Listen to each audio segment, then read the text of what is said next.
Good morning, ladies and gentlemen. I can see the numbers rising, so good to see so many of you with us attending today's event, which is just one event in a sustainable business series of events and a campaign developed and delivered for you by the Greater Birmingham Chamber of Commerce in collaboration with Coventry and Warwickshire Chamber of Commerce. Now, for those of you who don't know me, my name is Louise Bennett, and I am the Chief Executive of Coventry and Warwickshire Chamber of Commerce. I am also a Deputy Lieutenant of the West Midlands and the High Sheriff of the County of the West Midlands. And I don't know about you in your leadership roles, but whatever guise I am in, whatever role I play at work and indeed in the home, the impact of climate change is evident. We have floods one day and we have heat waves another. And in my lifetime, you can certainly no longer talk about a very typical British weather. And I guess that you are all aware that in just a month's time, the UK will host COP26, bringing countries and leaders and experts and politicians from 197 countries from across the world together in the UK to explore and hopefully agree further climate change action. You might also know that the UK has legislated a target of net zero by 2050. And so today, I think, gives us a chance to learn more about what net zero means to us in business. How can we better understand it? How can we play our role in it? So we're going to do a poll before introducing you to some of our speakers, but let me talk about the lineup of speakers that we have got today because they are absolutely fantastic. We have Miranda Barker, a colleague of mine, a Chief Executive of East Lancashire Chamber of Commerce and a member of the British Chambers of Commerce Climate Change Challenge Group. We have Laura Eyre and Leo Parkington, solicitors from Pinsent Masons. And we have Dr. Mark Swift, a colleague and a friend, the lead for small to medium-sized programmes at Warwick Manufacturing Group, part of Warwick University. Hopefully, towards the end of today, we'll get a chance to do a little bit of a Q&A before we close. So please use your chat function and I will do my very, very best to put our thoughts and our questions to our eminent panel. Before we begin, I did want to say a big thank you, and I'm sure I'll say it at the end as well, but I did want to say a big thank you because it makes a difference to our sponsors of our sustainability campaign, and they are Aston University, Arup, Morgan Sindel and University of Birmingham. So if we're all sitting comfortably online today, doing our little bit to help reduce the carbon footprint, and I suspect most of us are struggling to get some fuel anyway, we will make a start. So let's move to our poll and then we'll be hearing from our speakers. Whether over the last 12 months, reducing carbon or greenhouse gas emissions, has that become more or less of a priority for your business, for your organisation? And also, has your organisation implemented any measures to reduce carbon and or greenhouse gas emissions? I'm hoping you've had a chance to complete that poll. So let's start with our speakers. Miranda, we're going to come to you first. As I said, Miranda is a member of the British Chamber's Climate Change Challenge Group. Over to you, Miranda. Good morning. Good morning. It's great to be here. I hope you're all well, and if you're anything like me, you are using your energy today. It's absolutely horrible here today weather-wise, so it's good that we're here talking to each other. So in terms of presentation, let me just share my screen for you. I have just 4 slides I want to take you through. I am, as Louisa said, I'm the Chief Executive of East Lancashire Chamber of Commerce, and I'm the co-chair of the Chamber's Climate Challenge Group, working with all of the 53 chambers across the UK. Net zero, obviously, is a topic that's coming towards us very, very quickly now. But just to look back slightly, in East Lancashire, for instance, our area ranges from just to the east of the M6, where we've got British Aerospace, to just to the west of Yorkshire, where we've got Rolls-Royce aero engines. So that's a really heavy manufacturing area. So how do we work with our business communities? How do we encourage them to go down this path? Well, net zero is just the latest in a whole succession of terms we've looked at that is sort of try and encapsulate this drive. If we look backwards, and I'm an environmental consultant, so I've been doing this since about 1993. We've seen a whole variety of different topics and names for this subject come through, from early waste minimisation and Project Catalyst, which works with some of the biggest companies in the UK to try and reduce waste, then through sustainability, which professionals in the industry debated for 20 years what sustainability meant and never came up with a firm answer, through corporate social responsibility and ESG, and now very much this year it's net zero. And the advantage that net zero has over those previous terms is at least it has a finite calculation. And you see before you the definition from the Committee on Climate Change, saying net zero emissions means that the total of active removals from the atmosphere offsets any remaining emissions from the rest of the economy. So literally net zero emissions as we understand it to be. You can still get consultants who will debate what this means in practicality, but at least it gives us a fixed target to work towards. But as with all of those things that came before it, sustainability, waste minimisation, CSR, ESG, it always has got to come from a business point of view. And that's, I think, what government and international lobbyists need to remember, is we have to make sure this is an argument that works for our businesses. Because if our businesses aren't alive and working, then they're not able to manage their emissions. So it's how do we work with businesses to drive the agenda forward? And obviously the first thing you hear when we've done surveys across the British Chambers of Commerce with all of our smaller members especially, them saying we need financial help, we need subsidies, we need grant schemes. Subsidies don't always help because they can do what happened with the recent solar panel industry, where it inflated the demand on a very short-term basis. And then as soon as the subsidy was removed, it took away the economic carrot that people thought was there. They need to understand the benefit for its own sake in terms of the business health of their organisation.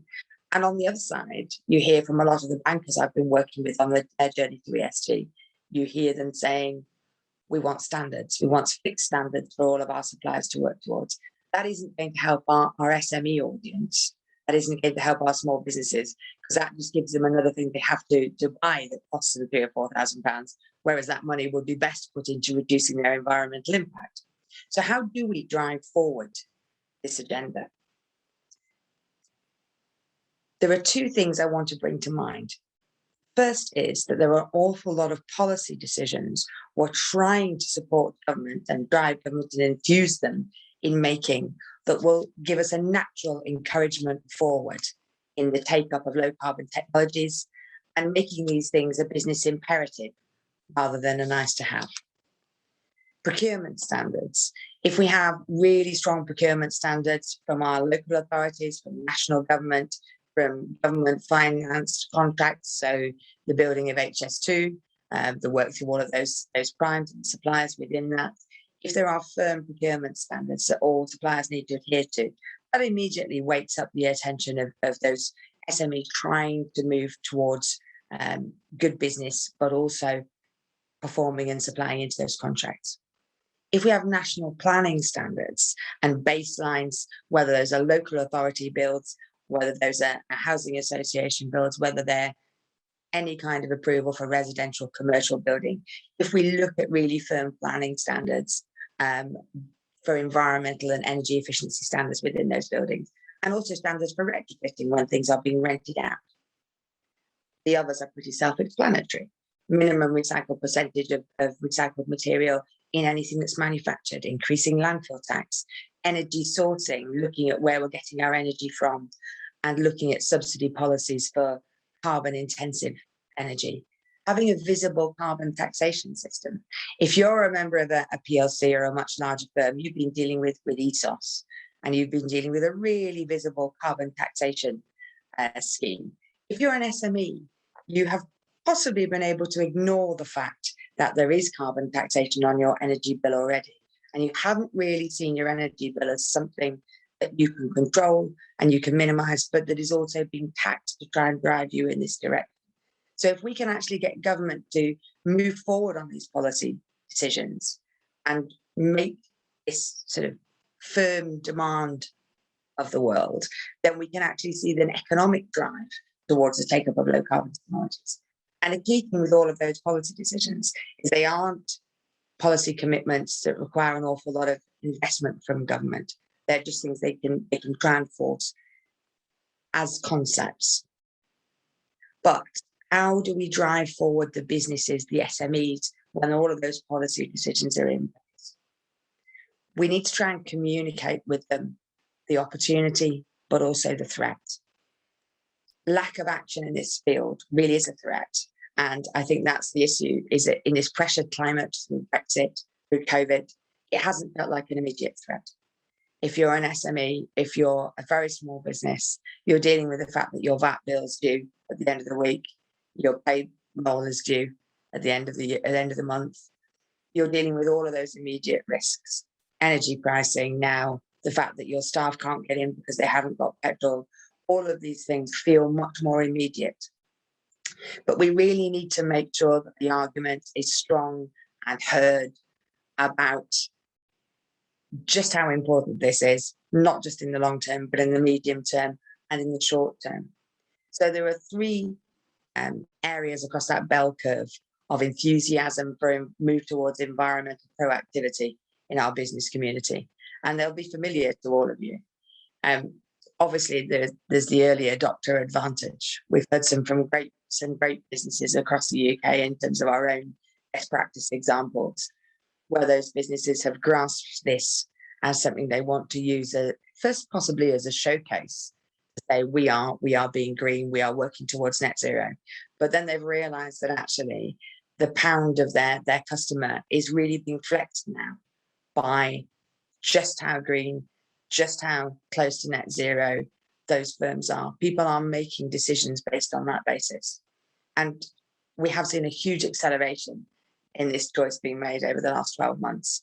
We've seen stakeholders, shareholders, staff, future employees, the next generation of employees especially being very, very conscious of the credibility of their employers, of their suppliers.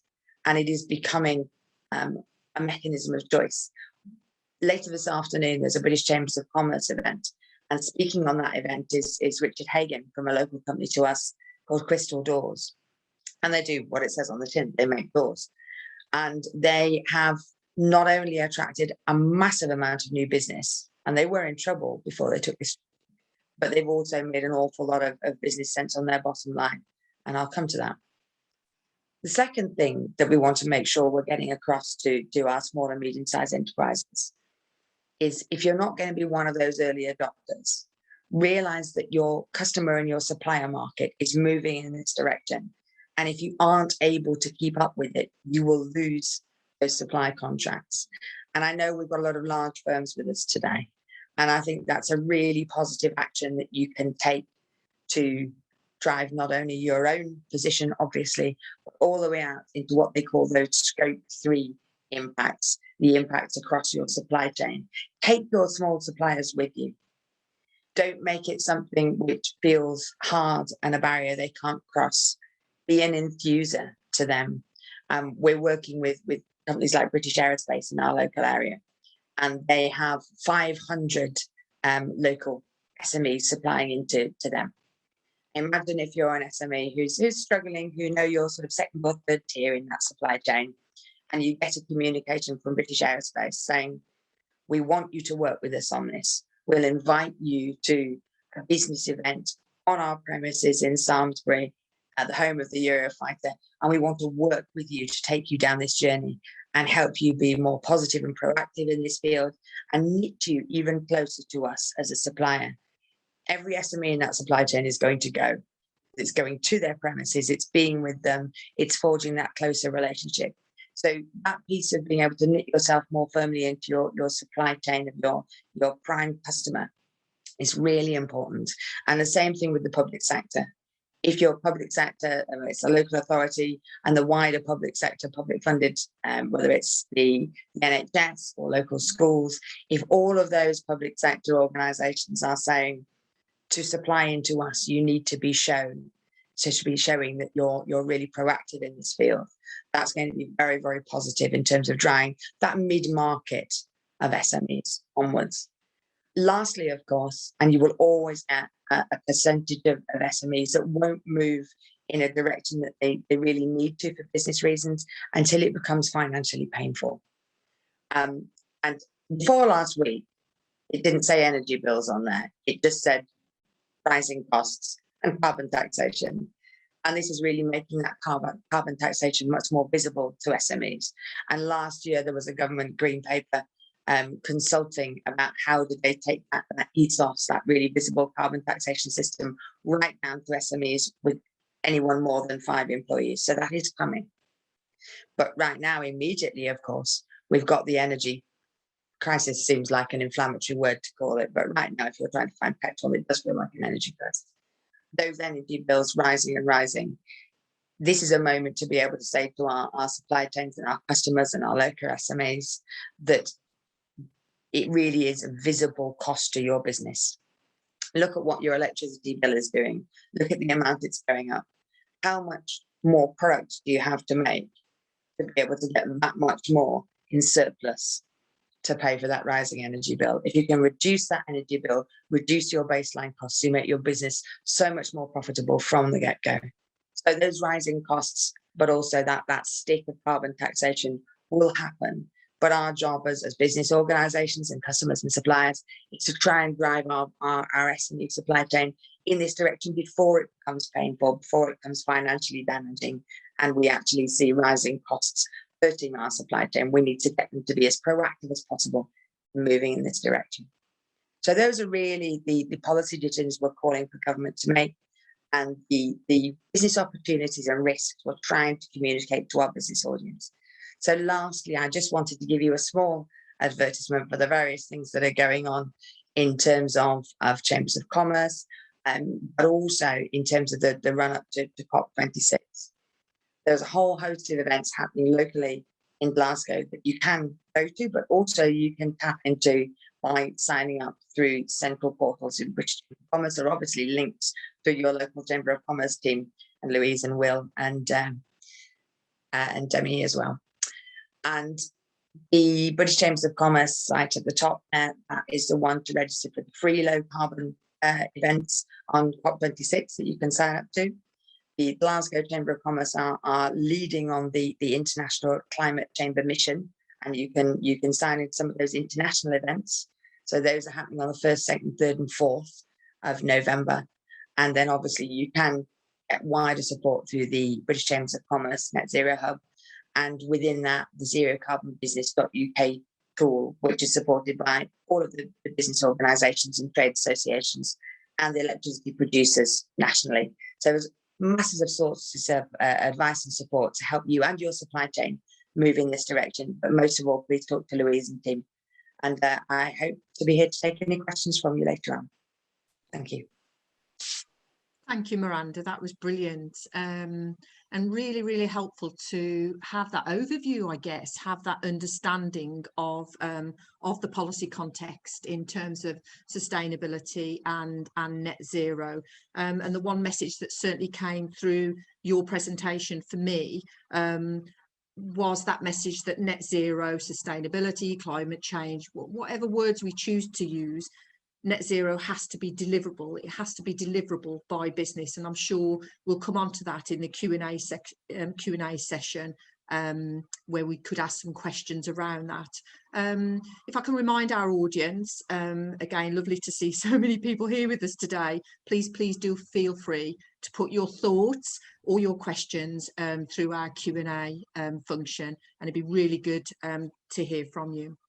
Okay, guys, let's move on. I have the pleasure of introducing our colleagues from Pins & Masons. They are Laura Eyre and Leo Parkington, solicitors, and they're going to talk to us a little bit about net zero and what that means within our services sector. So over to you, Leo and Laura. Thank you. Thanks, Louise. Leo, you okay to share the slides? Yeah, it should hopefully be up now. Perfect, that's great. So yeah, just I guess thank you very much for the quick intros. We are both sat within our commercial team at Pinsent Mason. So we did a lot with the supply chain, dealing both with sort of the contracting, but also the strategy that sits behind them. And then we also wear other hats within our business, which we essentially sit on our climate change and advisory team. So we're here just to really reiterate essentially why it matters, to build on a little bit of what Miranda's been talking about already this morning, and perhaps to talk you through some practical steps which you can be taking as SMEs and what you can be doing to engage with the supply chain, and then just finish up with a brief case study, in fact, on ourselves as a service provider business ourselves. So next slide, please, Leo. So hopefully you can see from this slide, it should be a pretty obvious graphic that this is a serious issue. And we all know about the melting ice caps, loss of wildlife habitats and rising sea levels, which often seem too remote really for us in our day-to-day lives, but it's absolutely a critical issue for businesses too. We were speaking with one of our manufacturing clients actually just a couple of weeks ago, and they realised that actually 2 of their sites based in the Netherlands would actually be well underwater within 50 years.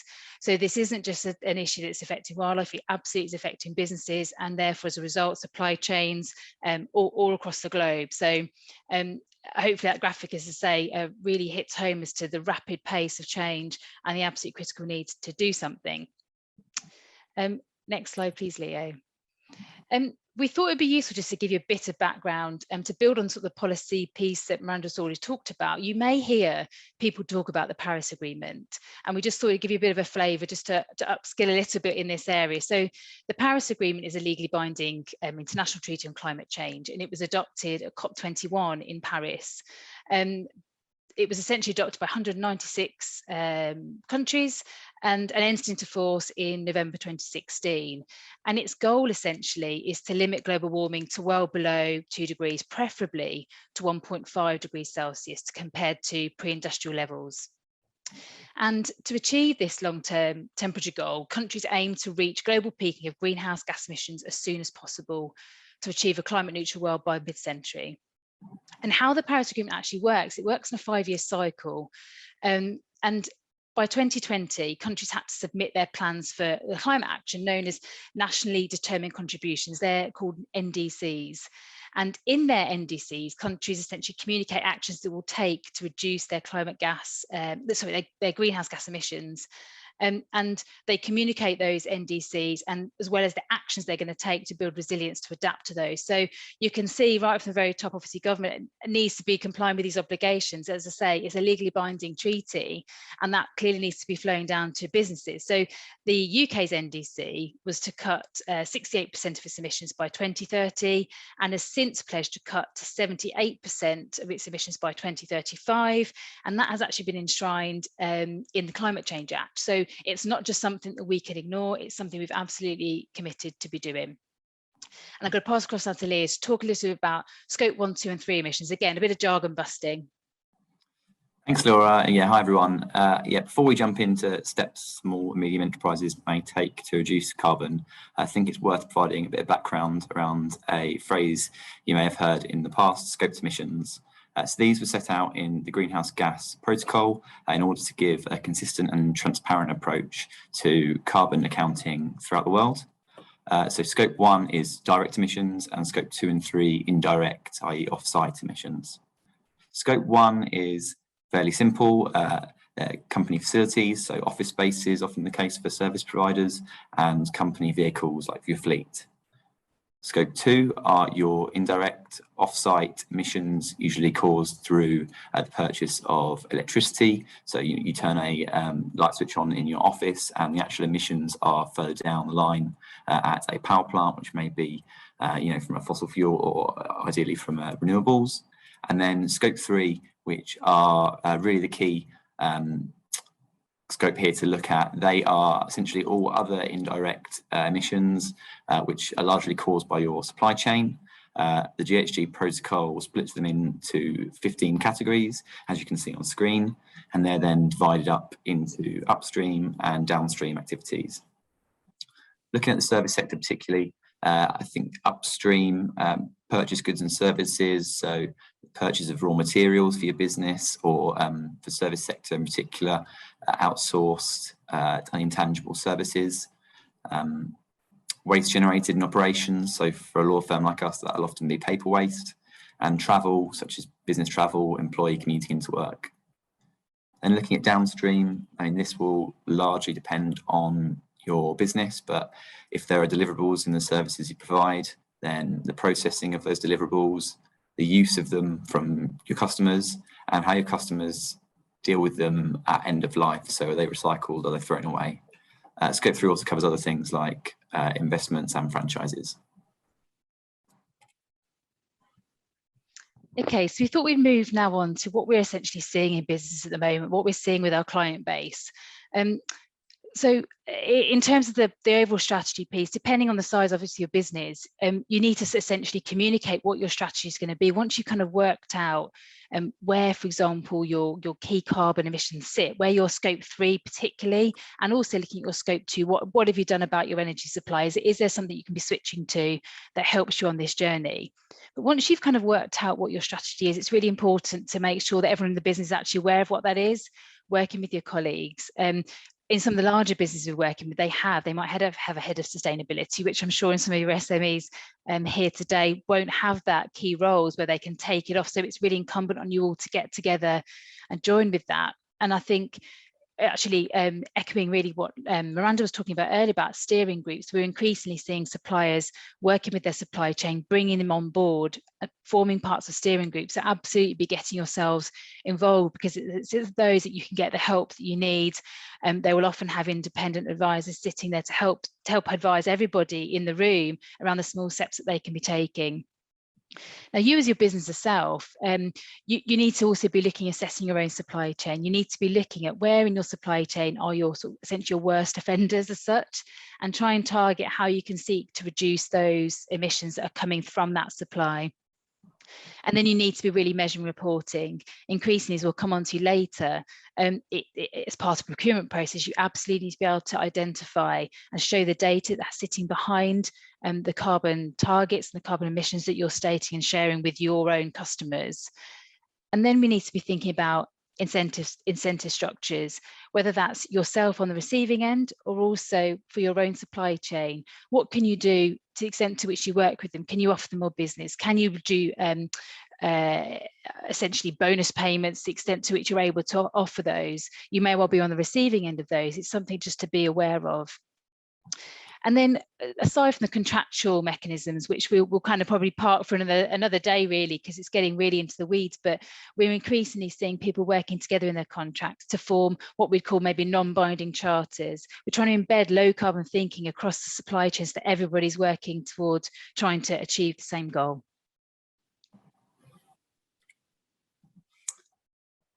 Thanks, Laura. Yeah, I think the important message here is that tackling supply chain emissions is really challenging. You saw on that previous slide that you've got your 3 scopes and the 15 categories within it. You really have to cast a wide net in order to capture all of the emissions throughout your supply chain. I think some of the key challenges that we see are really data driven. So is the data available along your supply chain? And that will depend on your suppliers. Do you tend to work with your larger suppliers that frankly have got the budget to do their carbon accounting, or do you work with small suppliers that are probably less used to receiving carbon questionnaires and carbon queries from their customers? And then where data is received, obviously you're relying on the supply chain, those third-party external organizations. So how reliable is that data that you receive? I think we have a concept on there of embodied carbon, and this is a good example of how complex your analysis of your business analysis of your carbon can be. Taking building a house, for example, embodied carbon is looking at the life cycle of the carbon throughout each material in that house. So through from your initial extraction methods like mining and forestry, production, manufacture, transport, and then lastly construction. There are carbon given off at all stages, and embodied carbon really shows that throughout the life cycle it's really complex analysis. Okay, so what next essentially for service providers? Again, expect essentially most procurements to increasingly be asking you for this data.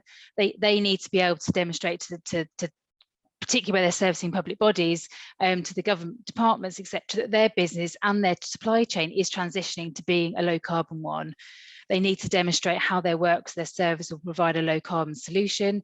And quite increasingly, we're seeing in bids, we're seeing two proposals put forward, one for their normal BAU proposal and one for a lower carbon option. And then it's up to your customer to try and identify how much they're willing to pay essentially for that lower carbon option, and increasing that is moving up the agenda. So there is always that ability as a smaller company to put forward two prices, put forward a price that actually this is how, if we do it as we've always done it, this is if we want to try and invest and make a difference and help them on their own journeys, because remember, you're all part of working towards that same goal. I think it was definitely brought out in Miranda's session. This is either going to be a great opportunity or a great challenge. And the chances are, if you're not with them, you will be left behind. So it's not something that you can leave for another day. As challenges as all sound, you kind of need to start somewhere. And I think the reality is start today, and we'll come on a bit later on, just in a couple of minutes, onto the kind of small steps you can be taking. But absolutely, it's a critical issue that's only rising on the agenda. Yeah, so I think we've pulled out here two key steps that we see SMEs in the service sector taking. The first is energy and power. Obviously, a large emitter of greenhouse gases is our office spaces and our fleets. It's important to implement optimization and efficiency measures within your facilities. That can be as simple as motion sensor lights and turns off after themselves. It can be larger investments like on-site renewables and solar panels, or it can be setting policies so that your new release renewals or acquiry of facilities, you've got a policy in place of the minimum efficiencies you expect from your premises. An increasing trend we see over the last couple of years has been the purchase of electrical vehicles. I think Royal Mail were the last business I saw to set out a guarantee that they would change over to complete EVs by 2030. And also with that, the investment into EV, have you got plug-in points, for example, in your business so that you can incentivize your customers and your employees to drive to your premises in a more sustainable way. And then lastly, on energy and power, analysing your own energy supplier. Do you know where your energy supplier for your business gets that energy? Are they a green supplier or not? I think that's one of the, we talk about the difficulties of the supply chain, or that's one of the sort of scope 2, perhaps easier wins that you can, try and take away today to ask that energy supplier. Secondly, then moving on to contracting, I mentioned earlier, are your supply chain able to provide you with the data you need for your accounting? Well, a second question to that is, are they willing? And a good way to incentivize your supply chain is through your contracting mechanisms. It's important to take a strategic approach to carbon in your contracts. That may be through including carbon KPIs to incentivize targets or absolute obligations, and they could be linked to service credits, or on the more extreme end, breach or termination right if targets are not met. You may be considering whether you will be able to negotiate that into your supply chains. But I think when we talk about a strategic approach, it's really important to understand where you are in the life cycle of your contracts. So where have you got a break date coming up, or a termination right, for example, where you might be able to leverage a little bit of bargaining power to talk about carbon. And then, if that's not the case, then, non-binding charters, bonus payments for targets met. These are things that we see increasingly in areas like the property management market, for example. Lastly, on this slide, I think a bullet there on collaboration mechanisms, and Laura mentioned earlier, it's important to ensure that supply chains are working collaboratively. BT, for example, have like an annual climate change summit for the whole supply chain. There might be overkill for many SMEs, but I think the message here is it's important to have a joint development of ways that you can improve. And lastly, on the legal side of things, one thing to mention is if you're not sure where to start on clauses and things like that, The Chancery Lane project is a not-for-profit for which many law firms volunteer for, including Pinsent Masons, and they offer a really good free clause bank for all the clauses mentioned here. So yeah, feel free to Google Chancery Lane project for that. Okay, conscious of time, so we're just going to rattle through really a bit of a brief case study, and we thought we'd actually use ourselves as a service business ourselves and the steps that we've taken. Now, we are on the largest side. We do have a global network with 26 offices and sort of over 3,600 staff. So our biggest issue, particularly at the moment, is business travel. But taking this kind of diagram from 12 o'clock around, we had to do a lot of internal auditing to understand ourselves, where we got to, where are our key emissions coming from, and to be able to then essentially pick the low-hanging fruit and then work out what the bigger issues were. So even from ourselves, where, for example, we may engage consultants to help with our business. We looked at our standard contracts that we have with consultants to make sure that, how is it we're saying that they can travel to us? Are they jumping on flights, or could they actually get a train? So we made some really simple changes to some of those contracts. And again, it's kind of, to coin someone else's phrase, every little helps essentially, and it's getting us on that road. We then started to look at setting science-based targets, and this has been a big commitment from us, which is something that, again, may or may not be suitable for everybody on this call, but it's absolutely something to be thinking about. And you may be able to get assistance further up your supply chain if they also are very much wanting you to get on board and making sure that they can demonstrate in turn to their own customers. But essentially, as a business ourselves, it was a long process, but actually worth it in the end. We are now committed to essentially reducing our 1, 2, and 3 emissions by 50% by 2030 from a base year of 2019. And then we're also committed to annual sourcing of renewable electricity from 75% in 2019 to 100% by 2030.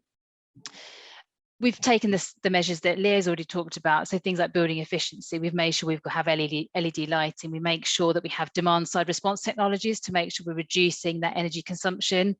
And we're making sure we have a minimum sustainability and efficiency standards for all our new office acquisitions as well. We've considered our own internal policies, for example, particularly around things like travel policies, really questioning our staff. Do you need to be there? Do you need to be traveling? Or can you actually just jump on a Zoom call?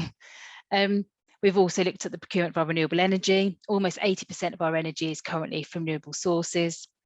And we've also got the potential for a virtual power plant agreement with a renewable developer as well. So something, again, area where we're really looking into. A key thing for us at the moment is that reduction of business travel, and we're doing that obviously through the use of increased technology, improved visibility of travel choices in our booking tools. And we had, for example, a session earlier today actually within our business from Mike Berners-Lee, who's son of Berners-Lee, who created the internet, but he's very much in the climate change space as well, and gave us some really useful tips for our employees about what they can be doing in their everyday lives to help reduce emissions. And that was something that went down extremely well as a business. And then finally, we're looking at the management of our supply chain. We're working both Procurement Gateway and also CDP membership, which again, another one to Google. And that helps to ensure that our suppliers meet a predetermined level of KPIs at the start of our contracts and during the term of the agreement. So hopefully just set out a few examples there of things you can be thinking about, something to perhaps take away from today. So again, happy to answer any questions at the end, but we'll pass across to Mark now. That's okay. Okay, thank you, Laura. Thank you, Leo. I think we've all seen on the chat that we will get a copy of the slides, because certainly that set of slides, Laura and Leo, are almost a good checklist. They're a good checklist for anybody working within the services sector. And I also noticed on the chat and the Q&A that Nathaniel was asking, well, what is the services sector? For the purpose of this event today, Nathaniel, we use the term the services sector as quite a broad term. So it does include consultancy, legal firms, accountancy firms, marketing firms, IT firms, all of which, of course, are very different. But for the purposes of this event, it is a very broad term. So now, having looked at our services sector, let's hear a little bit around our manufacturing sector from Dr. Mark Swift, lead at the small to medium sized enterprise programs over at Warwick Manufacturing Group. Thank you, Mark. Good morning, everybody. Hi, thanks for joining us this morning and such a great panel before. So the problem is going towards the end of the presentations that you feel that you're going to go over some of the old ground. So I'm going to hopefully put a slightly different perspective on this and talk about, as Louise says, some lessons from the manufacturing sector, perhaps, which are useful for all businesses, I hope. and give you some tips, some carrots, I think, as Miranda mentioned, that might be useful for to drive some change. So I'm Mark Swift. I head small business programs at University of Warwick, Warwick Manufacturing Group. We're also part of a high value manufacturing catapult. Some of the logos you see at the bottom of the screen there. We work with about 500 small manufacturers a year up and down the country, really helping them to transition to, it might be to new technology, it might be to new sectors, it might be to new ways of doing business, really, I guess. But so I'm going to today, though, talk about perhaps what the size of the opportunity is, I think, where we are with that opportunity, what's the latest research? And there's been quite a lot of research in this, particularly around small businesses recently.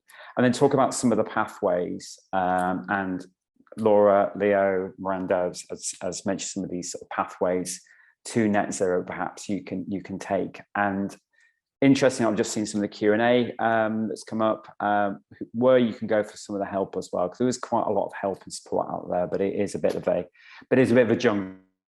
Maybe prefer to say there's lots of different areas to go for support.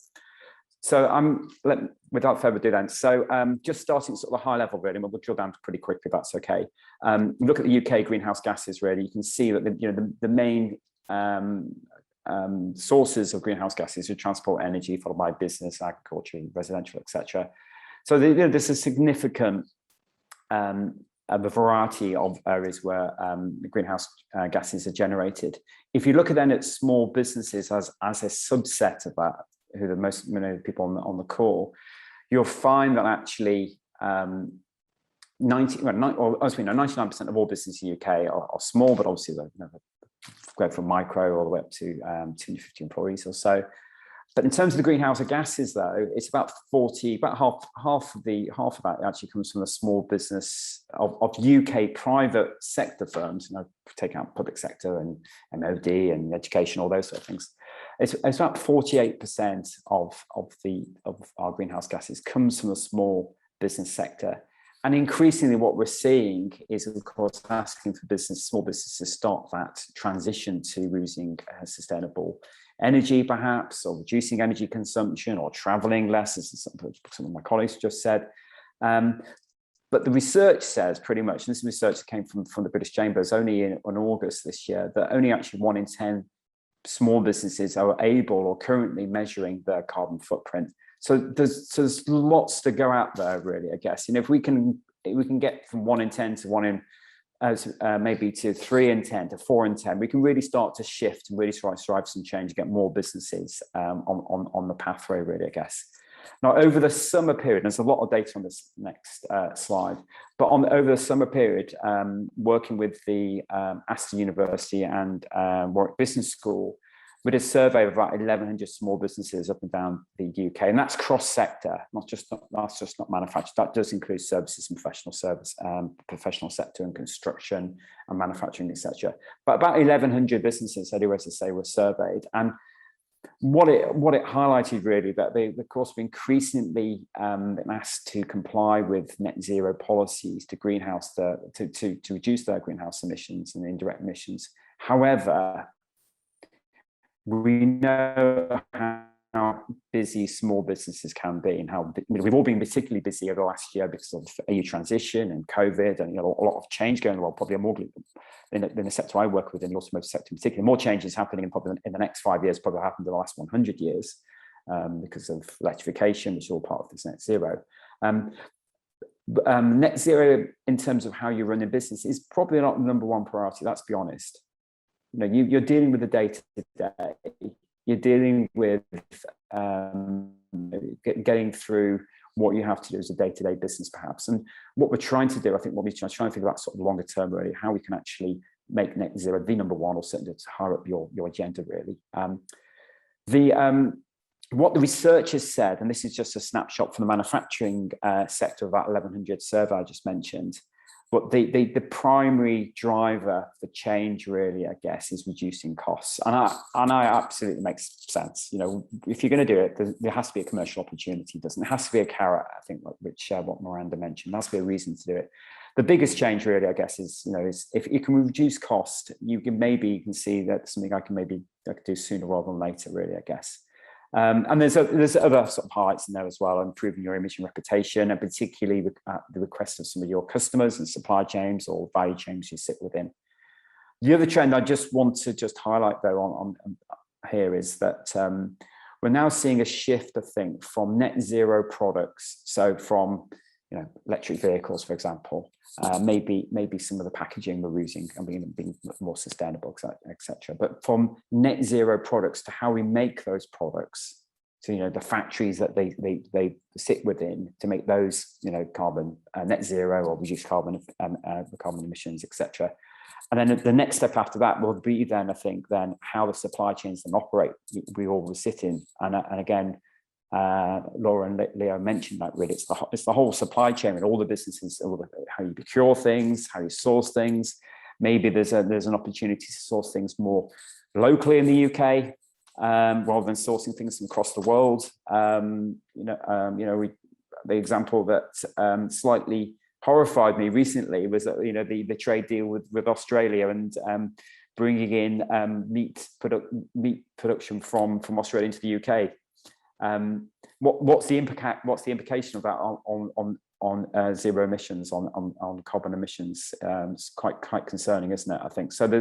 I think it does bring commercial opportunity as well about how we can actually source locally, and which has an impact on the supply chain. But as I said, there's this shift that is going on from the whole net zero race to electrification, particularly in my sector, but also the sort of net zero products, into how we make those products, and then ultimately how the supply chain operates.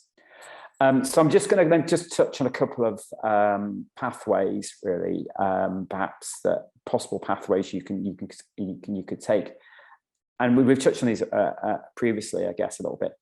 But I think there's two main sort of areas really. There's organizational changes you can make within the business, and I'll mention some of those in a minute. And then there's the technology or perhaps the innovation changes you can make with the business. And then again, this came out of the survey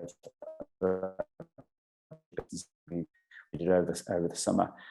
But I guess to go through that pathway, really, I think from our observations, work with the 500 manufacturers we work with annually, I think we would always advocate really start sooner rather than later. And what I mean by that, I think the legislation is going to catch up. The legislation is coming pretty quickly. There's a lot of debate, there's going to be a lot of debate in carbon at COP26 coming very shortly. But this debate will turn into legislation. I'm pretty sure it will do. So the sooner we start, I think you probably the competitive advantage you can have, but also probably a financial impact as well. But as I said earlier, measuring where you are is something that would actually give you the opportunity to identify, where to start really. And there's lots of organizations out there that can help you do that. And I'll mention some of those in a minute to sort of measure where to go. Understanding what where the hotspots are, where's the below hanging fruit, where are the things we can quickly do. And I've got an example of a business of that. He's taken some of those sort of quick wins. Improve by, do it step by step. Collaborate with your suppliers, your customers, the other businesses perhaps in your sector really to get some of that learning really. Maybe join a cohort, and there's these emerging cohorts and groups of businesses who are coming together to sort of drive some change.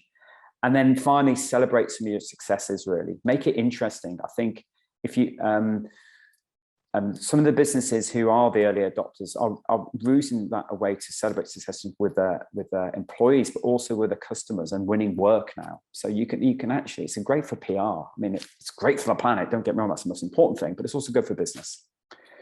And I say there are operational sort of net zero practices you can do really on the left of the screen really. So how you measure and environmentally report, the training of your people in the organization, your market research, and how you compare with your customers. We mentioned an awful lot about sustainable procurement, whether that's your energy supply or materials in your business or doing lots. So there's an awful lot of operational changes, travel less, that you can do, which are relatively quite straightforward, But it does start with the leadership within the business, really, I think. And as business leaders, I think we have that responsibility really to bring change into our firms, really. And the one thing I would say is we can make it attractive. You can make it interesting, because this is such an important, issue for our future generations. I think we've got to make it interesting. And I'm glad Miranda mentioned Crystal Doors earlier. Crystal Doors is it's a cabinet door manufacturer.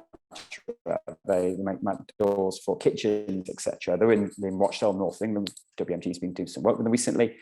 But they're phenomenal in terms of their steps to net zero. They intend to be a net zero business by 2022, not by 2030 or 2050, but by 2022. So some businesses, and they've won a tremendous amount of awards. There's some big firms that are doing some quite good work in there, such as Midas and Brewdog. But small business can also make those sort of steps and be early adopters. So I'm just going to go into a very quick technological or innovation example. So I think I'll wrap through this quite quickly, conscious of time. So a business based locally in the Birmingham area, JCM Contracts. They do joinery for the construction industry. But one of the product lines they have is they make cubicles for washrooms. And the challenge really is to limit the environmental impacts of some of the waste they generate. The laminated paper resin, they generate something like a ton of offcuts per month, which goes to landfill. That's quite common, because it's extremely difficult to recycle. There's lots of reasons. And we did an assessment on that, and this is just on one product line, on one material on that product line. It was costing about £7,000 a year, so it's real money. But importantly, 336 tons of CO2 equivalent per year. Now, to put that into perspective, the average passenger vehicle, depending on miles and the type of vehicle, etc., and a duty cycle, is between 3 and 5 tons per annum. So, if that's the equivalent of perhaps 100 vehicles a year of CO2 just on that production line, on that particular material for that particular product. So lots to go out there. So you may have seen this before. There's a waste hierarchy, from disposal, which is the last resort, absolutely, which perhaps where they were at the moment, to refusal to not have this product in a material in their product line in the first place. WMG went through through this waste hierarchy, and we set a number of objectives against each of the lines, from recovering energy from their existing material, what going to landfill, to using an alternative material. And then so some immediate wins that we helped the company identify. There's an immediate, okay, let's take some energy out. Let's use some of that to generate some energy. And that immediately had a 36% decrease in carbon emissions, and also reduced their cost by 15%. So fab, really easy, quick win. We're now looking at how we can then drive the yield on that material, so you get more out of less, so less offcuts. And now the next project, a little bit more research project, in terms of how we can then look at alternative materials. So maybe materials which have natural origin, natural plant origin sources, for example. There's lots of great work going on that space. And then the last couple of things, really, I sort of mentioned, there are lots of sources of help out there. Miranda mentioned quite a lot, obviously, the British Chambers of Commerce, they have the events and the signposting, the Net Zero Hub. Always obviously go to your Chamber of Commerce first. More locally, of course, there's a number of organisations out there will help you generate a carbon emissions audit and see where you are. Support available in Coventry, Warwickshire for the Green Business Programme, and of course WMG. We quick plug for WMG. We run a series of events similar to this, but really around sort of best practice within the sector. It's called SPINS, Sustainable Production Innovation Network. And the next one's in a couple of weeks. By all means, come to that. But we're really about sharing knowledge and getting businesses to go on that journey. We have the various themes. The next theme is on design for sustainability, design at the beginning of the product, design sustainability, and as well design for efficiency, or design for logistics, or design for manufacture, but design for sustainability right at the beginning. We're going to see this innovation projects, and there was a project we just mentioned a minute ago with JCM. But we also put cohorts of companies together. So we got cohorts together with a large OEM at the moment, and their UK supply chain. put companies together to share knowledge, go on best practice visits, and to really equip equipment for the future, really, I guess. So that's what I really wanted to say. Just in summary, really, I think, you know, all this debate you're hearing of COP26, etc. I'm confident, you know, that is going to turn into action. It's going to turn into legislation. So, you know, I think the time is now to sort of say that, you know, is the challenge of this decade. Let's be honest. We're seeing more demand from conscious customers who want to be dealing with conscious suppliers. As I said earlier, we've seen a shift from net zero products or green to maybe to green manufacturing, and then to green supply chains. There's different approaches. There's the organisation approaches you can take about maybe how you source your energy, for example, to more innovation and technology. You can make small steps now, and you know, and you should be able to. But going back right to the beginning, what I said about the research says it has to be a financial benefit. I think those small steps, you know, you've got to have that in mind, of course. And there's lots of help and support out there. It is very complex, and I'm sure Louise will agree with that, or have a comment on that as well. But there's lots of business support out there that can help you, but talk to your customers, talk to your suppliers as well. And that's what I want to say. I'm looking forward to the Q&A. Brilliant, Mark. Thank you. And again, we'll have a copy, if it's okay, Mark, we'll have a copy of his slides that we'll send out to delegates. Because again, you know, those slides are really helpful. I love your concept of the pathway to net zero, very similar to where Laura and Leo spoke about scope 1, scope 2, scope 3, with lots of ideas and lots of thoughts for our small to medium sized enterprises on the call today in terms of what they could actually do within their business. And Mark, I love the waste hierarchy. I've never seen that, never heard of that. And again, that's, you know, in your words, that sort of tool, that audit, all of that kind of stuff is really, really useful to businesses on the ground. Now, guys, I've got 15 minutes and I have got a fair few questions that have come through. I just want to be fair to my panel and give them a heads up on my last question. So my last question, guys, as we come to a close, which will be at 11:15, I just want you to give us an example of where you've seen best practice. So a case study that might come to mind. We've heard about the kinds of stuff you're aware of or you might be doing, but yeah, if we can end on some real positive in terms of just a case study or some best practice from each of you, that would be fabulous. But let's start with the Q&A where Mark has just finished, which is, we've had, and I'm going to group some of the questions. We've had a couple of questions clearly around, well, where can I go and get support? Where can I go and get help? We had a very specific question around, and it was from Steve Salter, around, well, is there any actual funding out there? So Steve and others, you've heard some of the answers to that. There is lots of help out there. Mark's actually absolutely bang on. It is very complex. There is a plethora of support. What I can promise you is that what I see across our region, our West Midlands region, and certainly across Cov Warwickshire and Greater Birmingham, is we are really good at brokering to each other, aren't we, Mark? We're really good at thinking, well, I've got a client here, I can't answer their question, but I absolutely know a man or a woman to go to. So I can promise our delegates we do that.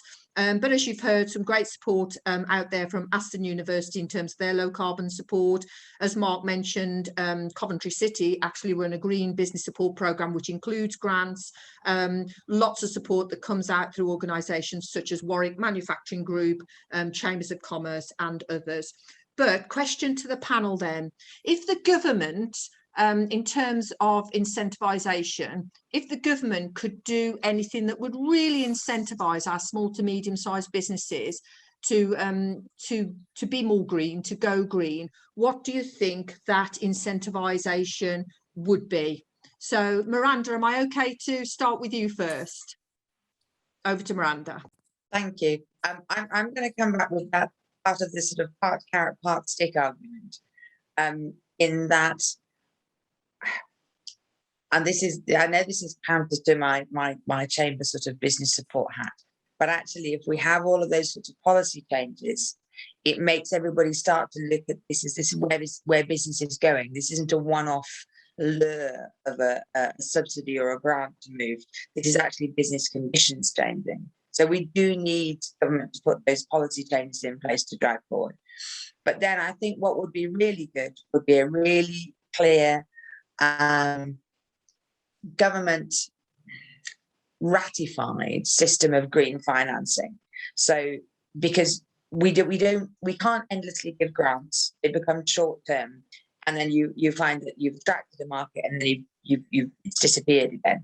Whereas if we actually have a sound system of green financing, and there are loads of schemes that people worry about what they can trust. So if we know which ones are kosher and which ones work, so that businesses can understand, okay, my payback period on putting this technology in is 5, 6, 7, 8 years. With the green financing, I can get that on very low interest or zero interest loan to fund me doing that now. And then the payback period comes from those savings. So it takes the sting out of it, but it isn't an ending bucket of money. I think that's a practical long-term solution. Okay, thanks, Miranda. And I'll come to the other panel members to see if they've got any ideas. And just to put it into context, the reason Steve was asking this question was he was making the point that actually broadly, although we are seeing inflationary pressures, broadly the cost of energy is quite low at the moment, but businesses are incurring rising costs in all sorts of other ways, as we know, particularly if you are an importer and exporter. So that was why there was the call for, well, what is the government doing to help, or anybody doing to help, in terms of possibly funding or incentivisation? Mark, have you got any thoughts on this? I mean, listen, obviously, to small businesses first. I think we're going to say that, aren't we? I think we need government to listen to small businesses. I think we do need a national programme which really demonstrates what best practice out there. There's some phenomenally good practice out there at the moment, which is often hidden away. And I think if we can show what is possible through technology or innovation or change, I think we can really make a difference. But I think a lot of it, as I say, is not accessible or available to small businesses. They just don't see it's there. Laura, Leo, a question which might be a bit more difficult to you because it's not your world, it's more our world in terms of supporting businesses, grants, assist, funding, lobbying government. But working with the clients that you do work with, have you got any thoughts? Yeah, I mean, I think we're all hanging off a bit of clarity, really. They come out with there's lots of papers coming out, industrialization papers, construction papers coming out, that we just don't get quite the detail that we're after. So we're really all hanging our hat on COP26 and the aftermath of that to hope that things come through a bit more clarity. But I think playing it down, and it's not just SMEs, it's, you know, some of the big PLCs are still waiting for the answers as well.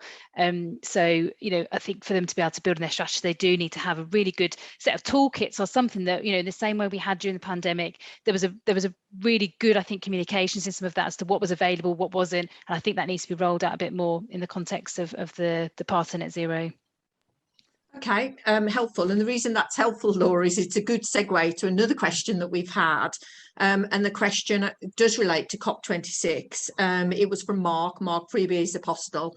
And the question is, are we actually worried? Are we actually worried about the Green Deal? Are we worried about the deals that are being made at often that political level, and how they then impact on businesses? Miranda, are you worried about what might come out of COP26? I'm worried about it the other way. I'm worried about that it won't be firm enough to actually make a difference, or that we'll get government agreement that then they back out of. And we've seen that with the virtual summit that was held by Joe Biden a few months ago, where President Erdogan of Turkey signed it immediately virtually within the room and then rescinded it within 24 hours. And that's why actually we do need them to be physically together and talking. But I think we have to do this, otherwise the impact of climate on our businesses and the fact that we aren't resilient to climate changes, looking at floods and temperature changes, etc. In the medium to long term, we have to do it.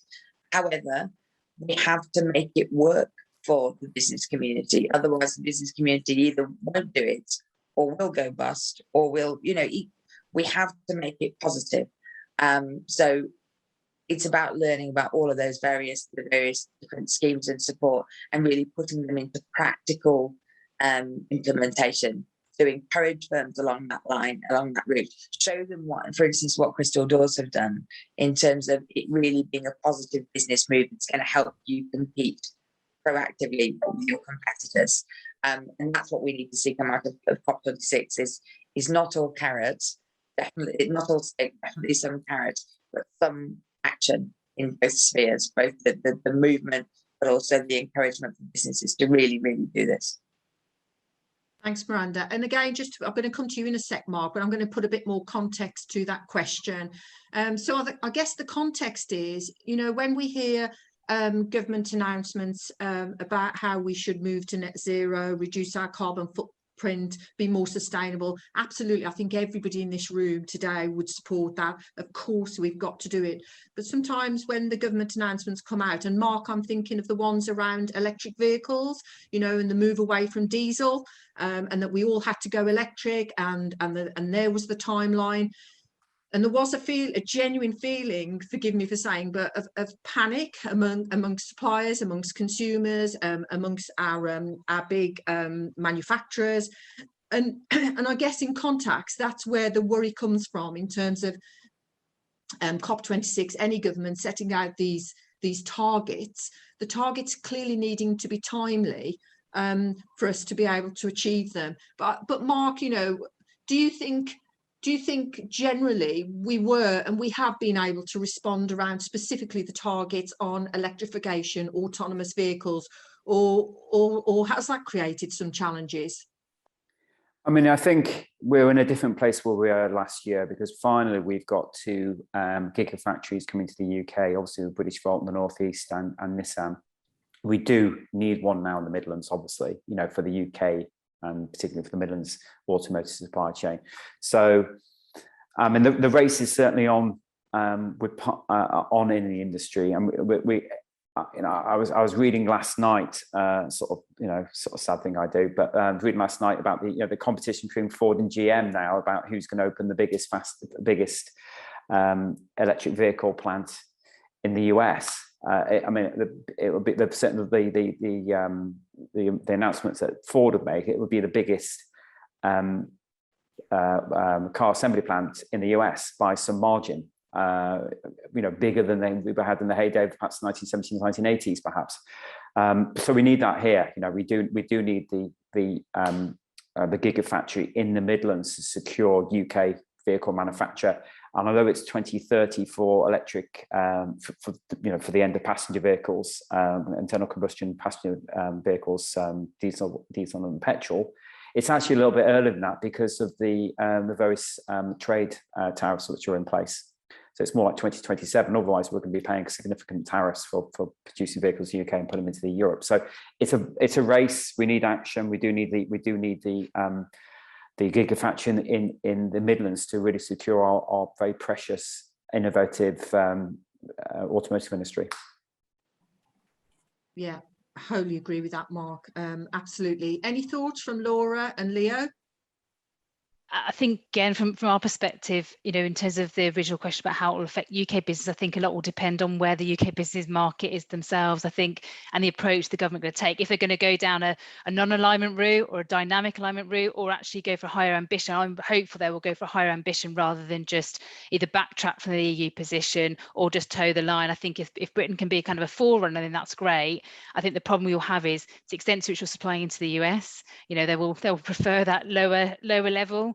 But the extent you're going to the EU, they're going to want to make sure that you've got all those carbon border, adjustment taxes in place, that they can't be seen to be, favouring nations that aren't committing to these changes. I think it's going to be a real juggling act, I think, of trying to get that balance just right. Again, sort of echoing really what Miranda said about it's got to work, it's got to be a bit of stick and carrot. Cheers, Laura.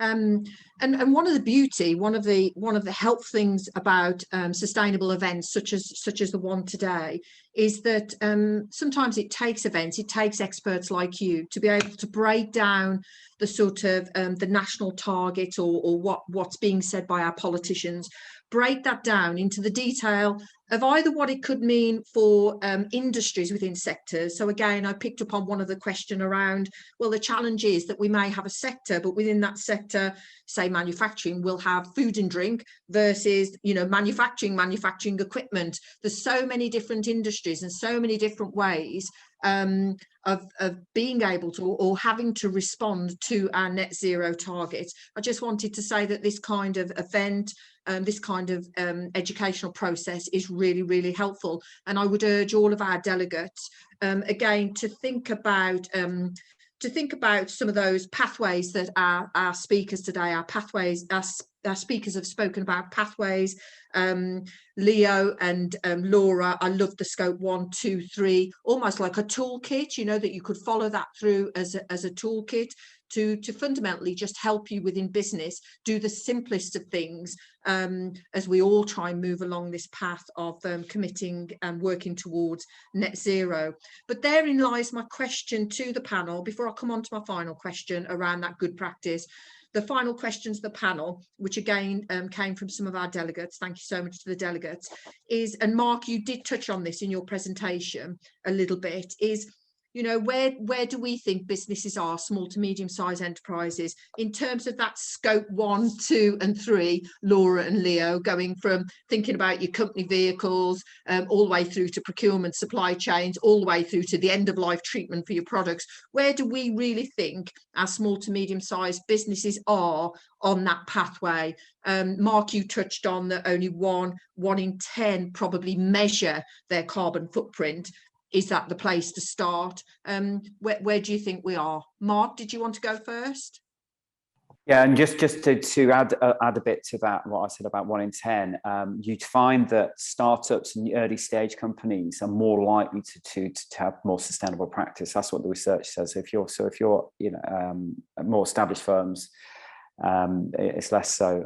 Yeah, where are we? I mean, we're sort of, the race is on, I think. You know, we're probably lap 1 of you know, of a 10, maybe less than that, a 10 lap race. But the race is on really, and we need to do more. Really, we need to do more. I'll put it as that. Leo, are you seeing more business? Do you see more clients coming to the table because they are looking to work and to do things to commit to net zero through, for example, their procurement? Are you seeing more interest, more commitment, more enthusiasm? Yeah, absolutely. I think there's a lot of businesses that are ready but haven't yet taken those steps. So, you know, Mark speaks about the 1 in 10 that recorded. The other, you know, 8 of the other 9 are probably looking to, you know, start making positive steps towards it. I think what Mark touched upon his earlier presentation was looking for those easy wins as a good way to get started. I think that JMC example was a really excellent example of, I mean, a lot of businesses work off an 80-20 rule, that 20% of operations cause 80% of emissions. And I think that's a really good example of how that rule is in practice. Okay, thanks, Leo. Right, I'm conscious of time, so I'm now going to come to my panel because it was one of our questions. I'm going to ask you each to give me a case study or some best practice that you've seen, because that's a lovely way to finish positively. My example comes from the room today because I've just spotted that within our delegates we have a gentleman, Ian Jamie, Stager Clear Packaging, and I know Mark will know him as well, and I know that Stager Packaging, Stager Clear have gone humongous steps to absolutely work towards environmentally friendly packaging for their customers, made huge strides within their business in terms of that commitment to net zero. So Miranda, do you want to go first? Have you got some good practice? Yes, I'm going to cheat and give you 2 briefly. The first is Heinz in Wigan. They actually literally do make the beans and the ketchup there. And this is an example with the sting in the tail, in that they have done a massive amount to reduce their impact. They have a system where the warm water that comes out of their processes actually runs around the outside of their building and heats it, so that the water gets cool so they can discharge it, but it saves them having to heat the building. It's cut the heating bill massively. They have a system where all of their waste is processed on site, and loads of it is recycled, like all of the tin is recycled on site, so they're not putting waste down. They have an awful lot of internal recycling, so that they're avoiding, they really have reduced their environmental impact, and they're saving £2 million a year every Wow. year because of that. However, they made all those changes for financial reasons in 1999. Where has the rest of the world been? You know, we're missing huge amounts of business gain that we should be doing, and we would be so much further on if we did all those things now. But I just want to remind you again, for instance, crystal doors, loads and loads of environmental benefit, but also loads of financial benefit, and they've been given the Queen's Award for Enterprise for Sustainable Development for 2021. Okay, thanks, Miranda. Leo and Laura, who's going to give us an example from your perspective, a good practice example?